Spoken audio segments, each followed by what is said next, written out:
பிரியமானவர்களே, ஆண்டவர் இன்றைக்கு உங்களுக்கு ஒரு வாக்கு கொடுக்கிறார்.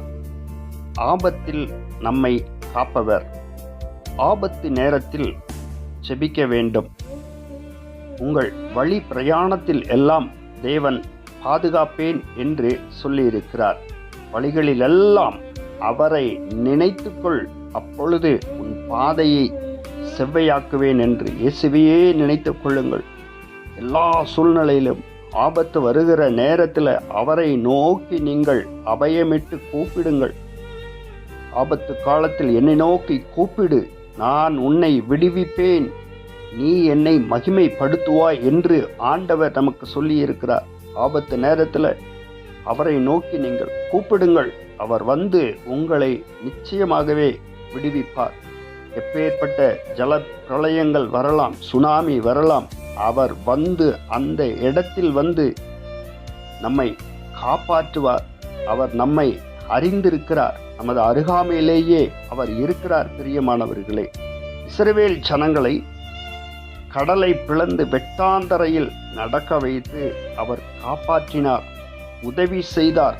ஆபத்து நேரத்தில் என்ன செய்வோம் என்று நினைத்த அந்த மக்களை கர்த்தர் காப்பாற்றினார்.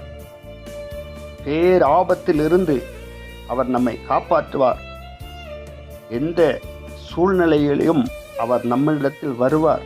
நம்மை வந்து காப்பாற்ற அவர் வல்லவராய் இருக்கிறார். நிலநடுக்கங்கள், இன்னும் பலவிதமான ஆபத்துகள் எது வந்தாலும் சரி, அவர் அங்கு வருவார். ராஜாதி ராஜாவாய், கர்த்தாதி கர்த்தர் நம்மோடு கூட இருக்கிறார். மேகத்தில் இருந்து அவர் இறங்கி வருவார்.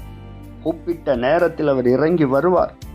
பிரியமானவர்களே, நீங்கள் எந்த ஆபத்தில் இருக்கிறீங்க? ஒருவேளை ஏதோ உங்களுடைய பிள்ளைகளை எல்லாம் இழந்து நீங்கள் தவித்திருக்கலாம். ஆறுதல் சொல்ல யாருமே இல்லை என்று ஆண்டவர் உங்களுக்கு ஆறுதல் செய்வார். உங்களோடு கூட இருக்கிறார். பிரியமானவர்களே, கவலைப்படாமல் இருங்கள். தகுந்த நேரத்தில் அவர் வந்து நமக்கு உதவி செய்வார். எதை குறித்தும் கலங்க வேண்டாம். கூப்பிட்ட இடத்துல வருகிறவர் தான் நம் இயேசு. ஆகவே ஆபத்து நேரத்தில் அவர் சொன்னபடி அவரை நோக்கி நாம் கூப்பிட வேண்டும்.